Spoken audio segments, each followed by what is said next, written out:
दर्शन चुनावी महासंग्राम में आज टीम पहुंची वार्ड क्रमांक 4 में और भाजपा प्रत्याशी दिनेश मालवीय गुरु कृपा से की न्यूज एंकर लक्ष्मी पांचाल ने सीधी बात। कांग्रेस प्रत्याशी राजू मगर को नहीं मिला मीडिया से बातचीत करने का समय, या यूं कहे कि जनता के बीच आने से कतराते नजर आए।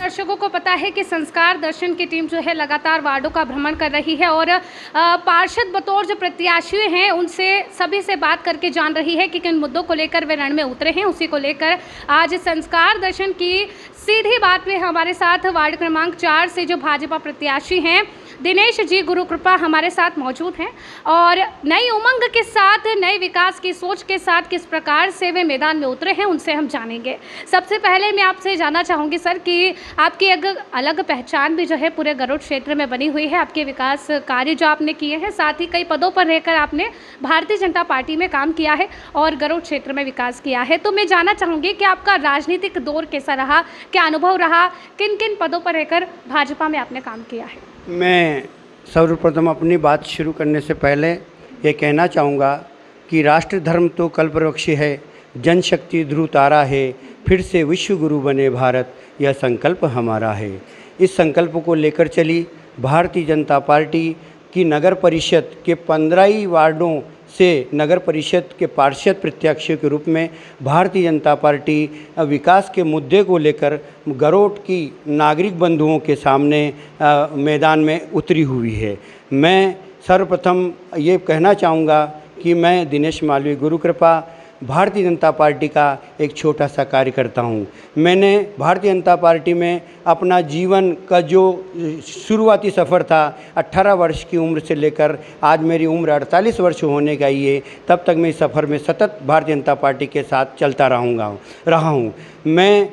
न हार में न जीत में, किंचित न भयभीत में, कर्तव्य पथ पर जो भी मिला ये भी सही, मुझे मेरी पार्टी का जो भी आदेश मिला मैंने अक्षरशः उस बात को और उनके आदेश का अक्षरशः पालन किया। तो मेरी पार्टी के लोगों ने मुझे विभिन्न पदों पर, संगठन पर उन्होंने मुझे स्थान दिया है और मुझसे प्रसन्न होकर मुझे वरिष्ठ पार्षद एल्डरमैन भी बनाया था और अभी वर्तमान में भारतीय जनता पार्टी के पिछड़ा मोर्चा मंडल अध्यक्ष में हूँ और हमारे भारतीय जनता पार्टी के वरिष्ठ नेताओं ने मुझ पर विश्वास जताकर वार्ड नंबर 4 से मुझे प्रत्याशी के रूप में खड़ा किया है। मैं बता करके हमारे साथ जो दिनेश जी गुरु कृपा मौजूद है उन्होंने बताया किस प्रकार से उन्होंने अनंत सभी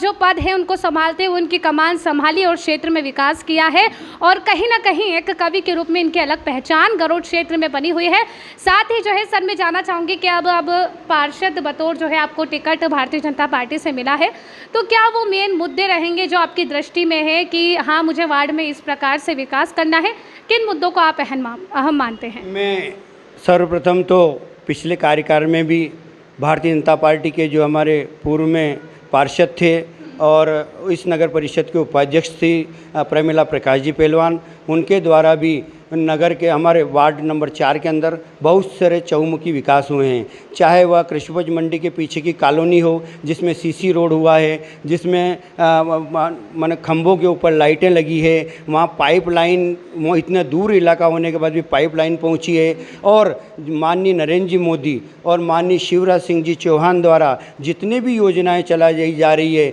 मैं उनका नाम यदि लेने यहाँ गिनाने लग जाऊँ तो मैं थक जाऊँगा। चाहे वह संबल योजना हो, चाहे किसान सम्मान योजना हो, चाहे वह सामाजिक सुरक्षा पेंशन योजना हो, चाहे माने आम जनता के लिए गांव, गरीब, खेत, किसान, खलियान सबके लिए उन्होंने सोचा है। उनका क्रियान्वयन प्रधानमंत्री आवास हो, मैं अधिक से अधिक उन्हें उन योजनाओं का लाभ दिला सकूं, यही मेरी सार्थक पहल होगी। और मेरे वार्ड के लिए मैं सर्वप्रथम तो ये चाहूँगा कि मेरे वार्ड में डामरीकरण बहुत वर्षों पूर्व हुआ था, तो मैं वहाँ सीसी रोड चाहूँगा कि सीसी रोड बने और हमारे शामगढ़ नाके पर महापुरुष की एक प्रतिमा का अनावरण हो, वो सौंदर्यीकरण हो और भी मूलभूत आवश्यकताएं बहुत सारी है जिनके मैं सतत प्रयास से हमारे वरिष्ठ नेताओं के मार्गदर्शन में मैं उन सतत लगा रहूँगा। और मतदाताओं से मैं ये अपील करना चाहूँगा कि दोहरा दें इतिहास पुनः हम वर्तमान को उज्जवल कर दें परम वैभव के सर्वगुणों से। आओ हम सब मिलकर भारतीय जनता पार्टी का आंचल कमल के पुष्पों से भर दें, कमल के पुष्पों से भर दें। और वार्ड नंबर 4 में यह भारतीय जनता पार्टी का एक छोटा सा कार्यकर्ता एक विनम्र अपील कर रहा है आपसे सभी बंधुओं से कि इस छोटे से कार्यकर्ता को अपना आशीर्वाद मत देकर आने वाली 13 तारीख को भारतीय जनता पार्टी को विजयश्री बनाएं। और साथ ही आपको बता दें कि अभी जो सर ने बताया कि पूर्व में चाहूँगी कि मूलभूत समस्याओं को लेकर के तो सभी पार्षदों से हमारी बात हुई है, उन्होंने यही घिसे पिटे राग गाए हैं, लेकिन आपसे बात करके ऐसा लग रहा है कि कहीं ना कहीं एक नई उम्मीद और नए विकास को लेकर के आप आगे बढ़ना चाहते हैं अपने क्षेत्र में, अपने वार्ड में। तो मैं जानना चाहूँगी कि क्या आपके अंदर नई उमंग है और नए पहलुओं को लेकर के, नए मुद्दों को लेकर के आप उतरना चाहते हैं? मैं मेरे वार्ड को एक ग्रीन वार्ड बनाना चाहता हूँ और उसके अंतर्गत वृक्षारोपण मेरा प्रमुख उसमें रहेगा कि हर बारिश से पहले प्रत्येक घर के मतदाता बंधुओं को, वार्ड निवासियों को मैं जन जागृति के रूप में घर घर जाकर उनसे पहल करूंगा कि आप एक वृक्ष इस बारिश में अवश्य लगाएं, ताकि आने वाले समय में ये पौधे हमारी आने वाली युवा पीढ़ियों को एक प्राण वायु देते रहें, ऑक्सीजन देते रहें और ये ग्रीन वार्ड हमारा बने। और सौंदर्यीकरण के प्रति मेरा इस वार्ड के प्रति हमेशा ये रहेगा कि सौंदर्यीकरण यहाँ का होता रहे। और ये सारी बातें मैं पूरे गरोट नगर में भी लागू करना चाहता हूँ कि आइए और हम एक ऐसे गरोट का निर्माण करें, स्वच्छ भारत, स्वच्छ गरोट, साफ गरोट, सुथरा गरोट, अनव्यवस्थित गरोट, अनुशासित गरोट, यही मेरी एक संकल्पना इसके प्रति है। वार्ड स्वच्छ गरोठ नगर और स्वस्थ गरोठ नगर की पहल को आगे बढ़ाते हुए ये उम्मीद लगाए हुए बैठे हैं और यह सोच उनके मन में है, दिनेश जी के मन में, कि किस प्रकार से इस इन्वायरमेंट को और भी बढ़ोतरी दे करके, पर्यावरण को बढ़ोतरी देकर वृक्षारोपण को और तेज गति से बढ़ा करके वे वार्ड ही नहीं, वार्ड तक ही सीमित नहीं रहना चाहते, बल्कि पूरे गरोठ नगर में जो है विकास की इस गति को और पर्यावरण एवं वृक्षारोपण की बढ़ोतरी करना चाहते हैं। सर जी, सुना है हमने कि आप गरोठ क्षेत्र में एक कवि के रूप में प्रसिद्ध हैं, यानी कि आपका नाम जो है कवि के रूप में पहले आता है गरोठ क्षेत्र में। तो मैं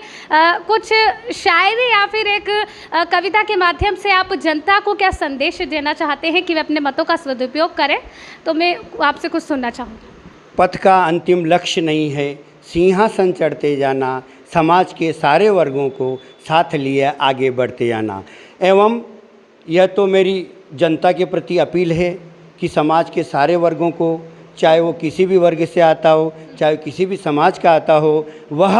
हमारा भारतीय है और हम भारतीय के लिए प्रतिबद्ध हैं, यही हमारी संकल्पना है। और एक मैं मेरे कार्यकर्ता बंधुओं से एक विनम्र अपील करना चाहता हूँ कि ईश्वर का दिया हुआ कभी कम नहीं होता,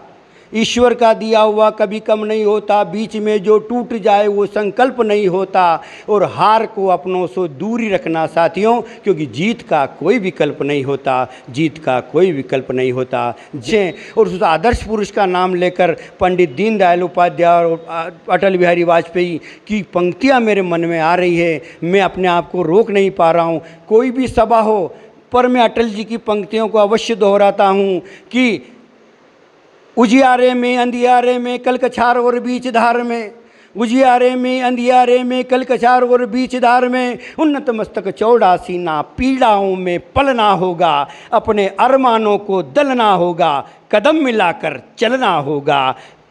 चलना होगा, चलना होगा। कदम मिलाकर चलना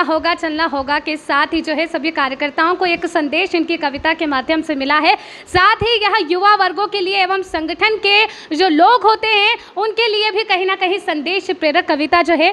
दिनेश जी गुरुकृपा ने हमारे सामने प्रस्तुत की है। हमारे दर्शकों को आपकी कविता सुन करके एक उल्लास अपने मन में जगा होगा, एक जोश अपने मन में जगा होगा। साथ ही संस्कार दर्शन की टीम भी अब आपकी कविताओं के माध्यम से और तेज गति से जो है अपने काम में बरकरार रहेगी और जनता को सच्चाई से रूबरू करवाती रहेगी। इसी के साथ आपको बता दें कि संस्कार दर्शन भी आपसे यही अपील करता आ रहा है और कर रहा है कि जिस प्रकार से आपने हमेशा अपने मतों का सदुपयोग किया है। इस बार भी जैसे सर ने कहा कि इतिहास को दोहराना है और इतिहास को दोहराते हुए एक ऐसे चेहरे को चुनना है जो आपके क्षेत्र में विकास को कर सके, और यही अपील हमारी भी है।